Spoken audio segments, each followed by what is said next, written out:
Alors aujourd'hui nous allons voir la cueillette du basilic. Alors la basilic on l'utilise pour plein de choses, c'est vraiment une plante formidable. On peut l'utiliser évidemment pour tout ce qui est sauce, infusion, tisane, huile essentielle, etc. Alors l'origine c'est évidemment l'Asie, hein, l'Inde plus particulièrement. Alors c'est une plante sacrée en Asie, hein, vraiment c'est une plante appelée d'ailleurs herbe royale.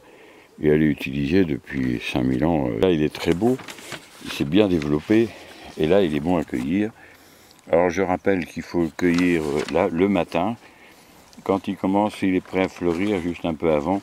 Et là, il a un maximum d'essence en la matinée. Il ne fait pas trop de soleil, donc il n'y a pas d'évaporation particulière. Donc là, il est vraiment très beau. Le basilic contient plein d'actifs, hein, notamment on trouve des vitamines, la vitamine A, la vitamine B, C et K. Il y a des oligo-éléments comme le calcium, le fer, le magnésium. Évidemment, il est riche en antioxydants, en protéines, en lipides, en glucides, en fibres, en bêta-carotène, etc., etc. C'est vraiment une plante miraculeuse. Hein, vous ne connaissez pas le bonheur qu'il y a à cultiver ça dans le jardin. Alors ce rang, il a été semé au mois de mai. Et regardez un peu, alors il faut l'arroser régulièrement, surtout quand il fait très chaud. Et puis voilà, ça fait une plante magique, fantastique. C'est vraiment, moi je suis vraiment, j'adore ça. Alors vous allez voir maintenant comment je fais pour faire sécher le basilic. C'est très simple, vous allez voir. Et là vous avez après, pour l'année, vous avez de la plante séchée. Alors vous pouvez évidemment la congeler, le basilic vous pouvez le congeler, etc., etc. Mais là vraiment sécher, c'est super, vous pouvez garder ça toute l'année. Et faire des préparations avec, des mélanges, etc., des tisanes. C'est vraiment super. Alors pour le couper, c'est assez simple. Par contre, il ne faut pas le couper trop court parce que vous voyez là, par exemple, j'ai déjà coupé et il repousse. Si vous le coupez trop court, il aura du mal à repousser. Donc vous le coupez à cette hauteur-là, à peu près. Hein. Ouais. Vraiment superbe. Alors je fais des petits bouquets. Vous voyez, ça fait un bouquet extraordinaire. Hein. Je fais des petits bouquets et puis comme ça, je peux le laver chez moi facilement. Et après, je vous montrerai comment je fais pour le sécher. Alors, vous voyez, c'est très simple. Hein. Vous verrez ça, c'est vraiment très simple. Ouais, beau petit bouquet. Alors, les odeurs, alors là, c'est fantastique. Hein. Franchement, extraordinaire. Alors voilà, donc j'ai fait 6 bouquets. Alors, c'est plus facile. Pourquoi je fais des petits bouquets? Enfin, des petits bouquets, ils sont pas petits, vous voyez. Ça fait quand même des beaux bouquets. Hein. Parce que c'est plus facile à laver, puis on s'y retrouve, et vous verrez comment je fais après. Alors, ça fait des paillettes après, c'est fantastique. Hein. Je les garde un an, il m'en reste l'année dernière un tout petit peu. Et là, franchement, puis ça avoir les odeurs, c'est fantastique. Hein. Alors, il y a à peu près 6 bouquets là, parce que mon séchoir n'est pas très grand, mais ça suffit, hein, c'est vraiment superbe. Donc, on va regarder ça. Je vais me préparer ça, vous allez voir comment ça se passe. Et ces petites paillettes merveilleuses, c'est superbe. Donc le résultat, le voici. Des superbes paillettes. Alors après, vous les conservez évidemment dans un endroit sec, à l'abri de la lumière. Alors pour le lavage, vous voyez, rien de plus simple. Comme ils sont en bouquet en plus, c'est facile de le laver. Voilà. Alors en plus, si vous voulez, c'est bien parce que l'eau, elle n'est pas gaspillée. Le figuier va en profiter à côté. Donc vous voyez, ça vous permet de le laver vraiment bien. C'est pour ça que je fais en bouquet, c'est plus simple. Et vous verrez pourquoi après, c'est vraiment très intéressant. Alors mon séchoir a 5 étages. Donc voilà, j'ai juste à mettre le basilic. Alors vous voyez, je laisse le bout des tiges, hein, c'est pas grave du tout. Mais vous verrez qu'on peut les enlever facilement après. Ça permet de gagner du temps tout simplement. Alors là, il faut le faire comme ça parce que si vous... je pourrais mettre les bouquets directement, mais ça me permet de trier qu'il n'y ait pas de feuilles abîmées, des choses comme ça. C'est quand même important de mettre de la qualité. Je fais ça, je remplis mes 5 étages et puis on regarde ce que ça donne. Voilà, et les 5 plateaux sont donc remplis hein, de feuilles, des petites tiges. Les grosses tiges, je les enlève. Alors vous verrez qu'en fait les tiges restantes, elles s'en vont facilement. Je vous montrerai comment on fait. Là, je vais congeler celle-là. Alors j'enlève les tiges évidemment. Et puis je les mets dans des barquettes au congélateur. Alors je vais attendre un peu qu'il sèche un petit peu. Et après, je mets ça au congélateur, juste les feuilles. Et vous avez juste à vous servir et mettre des feuilles dans les plats. Hein, il n'y a pas de souci. Alors là, les déchets, ben écoutez, c'est super parce que en fait, vous pouvez vous en servir dans votre jardin en couverture de sol. Moi, je mets ça dans mes pots de fleurs hein, pour protéger, pour empêcher la... Et en plus, ça enlève, ça éloigne les parasites. Vous voyez, mettez ça là. Ça va sécher, ça distille une odeur qui éloigne les insectes divers et variés. Alors, vous voyez, j'ai déjà mis 2 étages. Alors, je le mets à 37 à peu près, à 37,2, faut pas qu'il y ait de la fièvre. Non, je rigole, mais il faut pas le mettre trop chaud parce que sinon vous détruisez les principes actifs. Hein.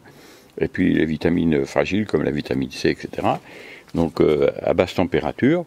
Voilà, les 50 étages ont été placés. Donc, je mets le couvercle dessus. Voilà. Voilà, tout est bien positionné. Vous voyez, c'est parfait. On n'a plus qu'à allumer. Et voilà, c'est parti.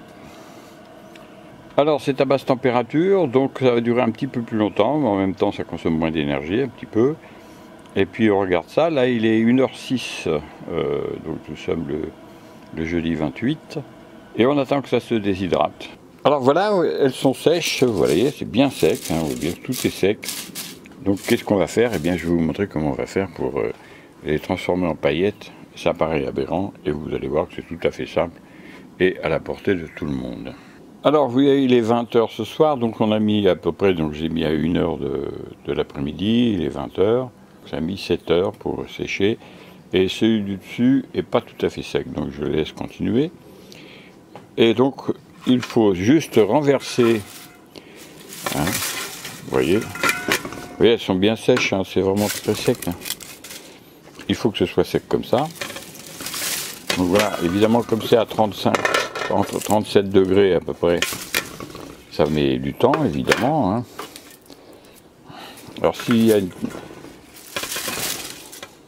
Donc voilà, vos plantes sont donc dans un récipient comme ça, et puis là vous avez juste après, allez broyer tranquillement, sans vous prendre la tête.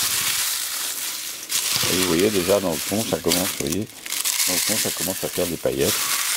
Alors c'est vite fait, hein, c'est pas, vous n'avez pas besoin de le faire pendant très longtemps. Alors vous voyez, là, elles sont bien broyées. Alors après je les mets dans ma passoire. Alors c'est une passoire pour les pâtes, mais il y a des trous dans le fond, il faut faire attention à ça. Et vous avez juste à secouer, vous voyez, et regardez. Là vous avez un truc superbe. Hein. Je le fais à la main, même vous pouvez le faire à la main, il n'y a pas de problème. Là, il faut qu'il y ait des trous dans le fond, c'est quand même beaucoup plus pratique. Et à la fin, il va vous rester que les petites tiges. Voilà. Alors, vous voyez qu'à la fin, il ne reste pas grand-chose, en final, hein, par rapport à ce qu'il y avait au départ. Et vous avez ce qui vous reste, donc. Hein, vous voyez, c'est vraiment super. Vraiment, vraiment super.